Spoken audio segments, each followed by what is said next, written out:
Guys, so today's video is going to be a vlog of me going to see Love, Simon, and I'm so excited. But what makes it extra special is I'm literally driving 2 hours to go see this film because I live in the middle of nowhere and this film doesn't exist where I live. So I am going to a friend's house to stay there tonight, and we're both going to see this movie because we both read the book, we both loved it, and we have so much desire to see this movie that we are driving 2 hours, and we're going to have to wake up very early probably to drive there and see this movie and then do some shopping. And I'm so excited to bring you guys on this journey with me. Hey guys, so I've made it to my friend's house now and I'm very excited because it's one step closer on the journey, and she's decided to do my makeup for me, which is very, very nice.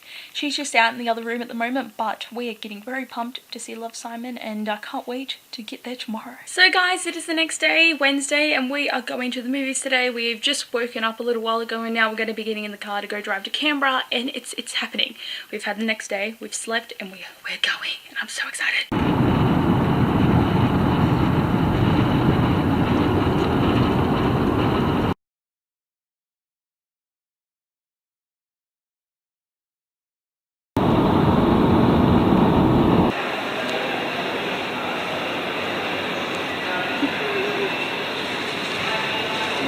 We made it to the cinema and we're going to go get our tickets to go see Love, Simon, so we made it just in time for the 10:30 showing, even though we still have time, but we made it.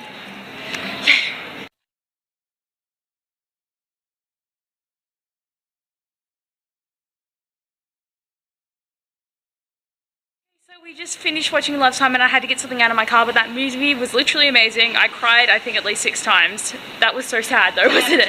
I know, I just was crying at every single situation that happened, but definitely worth seeing that movie, and I will give you more thoughts when I get home because now we're going to go keep shopping. So guys, I'm finally back to actually talk about Love, Simon the movie because I watched it a couple of days ago. I just haven't had time to film a better review other than my screaming, oh my god, it was amazing. I thought the vlog was just a fun way to document the actual trip of me taking so much effort to go to see this movie. Now this is going to be my movie review, but the reason I haven't filmed it yet is because I got a needle in my arm a couple of days ago and it was like a whooping cough. I'm going to be seeing my brother's baby soon, and also there was a tetanus shot in it, so I can't really lift my arm up, and I was like, it was worse than this. Like, it's getting better, but I seriously was just walking around going, I can't move, and just using this arm for everything. But now I'm good and I can film and I can just do this well. Obviously the movie Love, Simon is from the book Simon versus the Homo Sapiens Agenda by Becky Albertalli, and it is an amazing book that everyone needs to read, and it's an amazing movie that everyone needs to watch. It was such a good adaptation and so much better than Ready Player One, and if you want to see that review of me talking about that book to movie adaptation, I will link it down below. But seriously, the movie encompassed everything that I loved about this book, and it just had the heart of the story and it had all the key plot points, and it wasn't different. Like, there was a few things that were different that I was kind of annoyed about, but overall this was a very, very good movie, and the whole cast did it so well. And like, the guy that plays Bran is my favorite because he was in Dance Academy, a show that I really loved to watch when I was younger, and it's an Australian show. So to see this actor who is an Australian actor becoming more popular in different movies was great,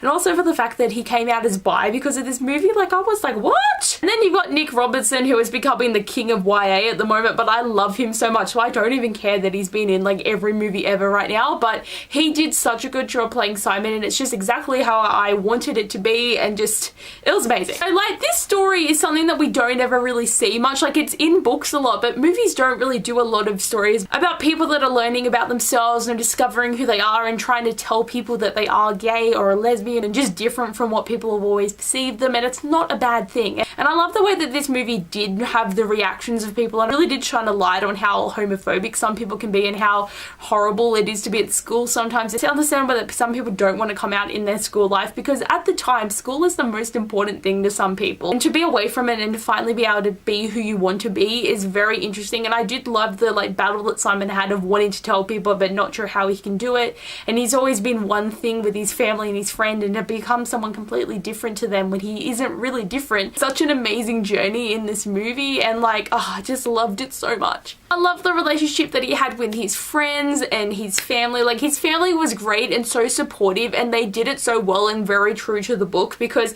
I was very scared that they were going to mess up the relationship that he has with his dad, because that was a very big part of the book for me when I was reading it, and I just loved it so much. Like, they did get rid of one of Simon's sisters though. Like, he had an older sister in the book who wasn't a really big part, but I felt like she was important to Simon's like being changing and how he is as a person, and she was gone, but it was still good to have his little sister and the baking and everything, and how Simon is so sweet to her about it.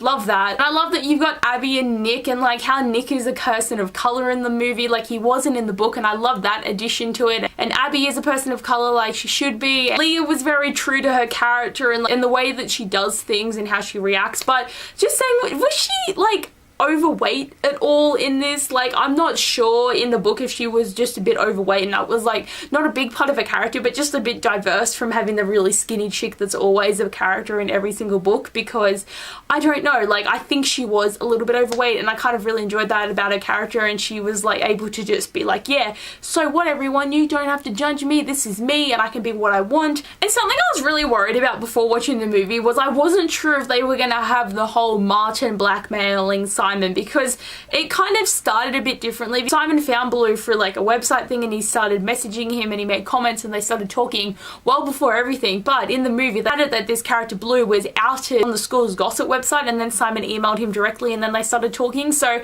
I was worried about how it was going to pan out, and then Martin finds out about it, and we got the whole story of Martin wanting Simon to help him get Abby to go out with him. And was Martin this geeky and weird in the book? Because he was so weird in this. Like, I really didn't like Martin. He was really evil in some parts of this, and in the book he wasn't as bad. It was really kind of annoying in the movie, and I felt so bad for Simon the whole time, and I'm just thinking like, oh my god, Abby's never gonna go for you because you're just weird. Okay, so I am gonna go into some spoilers here with the movie, so I'm gonna hold the book up. So if you have not read the book or watched the movie, just skip until when I'm not actually holding the book so I can talk about a few things here, okay? So when Simon is outed by Martin, I felt so bad for him. That is so heartbreaking and horrible, and it's not something that people should go through, because as Simon said in the movie, it's his choice to choose how, when, who, or what he tells about himself in the form of being gay, and it's just so upsetting.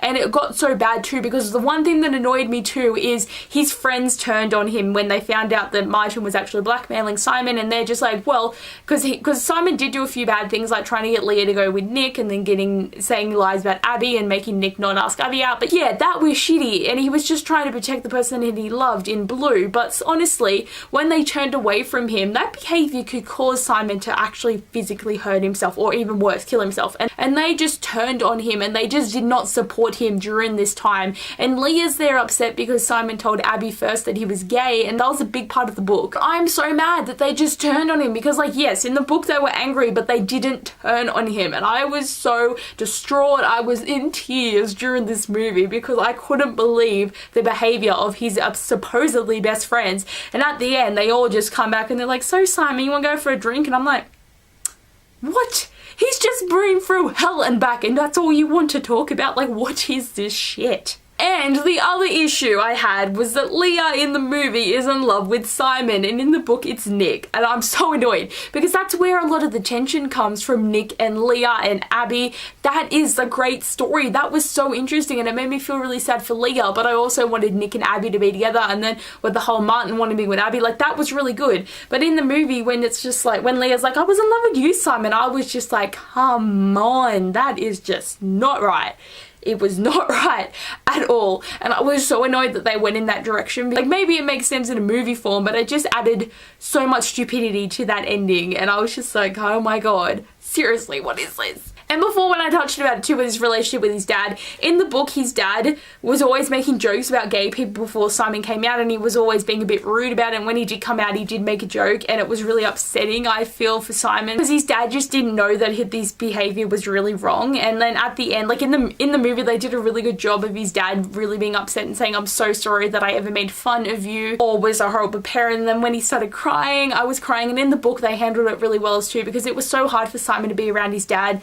And like, his mum was so upset too, but like, she supported him so much. Like, she was just upset that there was something really upsetting Simon for so many years, and he just couldn't breathe, in a sense, is what the words that she said. And I really enjoyed the relationship and how like they both came to accept it, like even though his mum always accepted, but they both came to understand Simon and were together in a big strong family, and I really enjoyed that. Like, they did that perfectly. And just another thing when we find out that Bram is blue. Like, all us book readers already knew this, so it was very easy to tell who was Bram because you just had to look for the black guy. And when you see the actor photos too, because when the movie was released and you just saw lots of photos of Bram and Simon together, it's just like, well, we know who it is, don't we? But I think that the way that Bram actually came into it in the Ferris wheel and how everyone was watching it was totally not like the book, and I don't know if I liked it or not. Like, I mean, I like that he came up there and they're on the Ferris wheel and then they kissed and then they were together, but like with the play happened after that they found out who each other was and all this, and like they did find out who each other was earlier, and it was a lot better, I think, in the book how they actually handled the relationship. But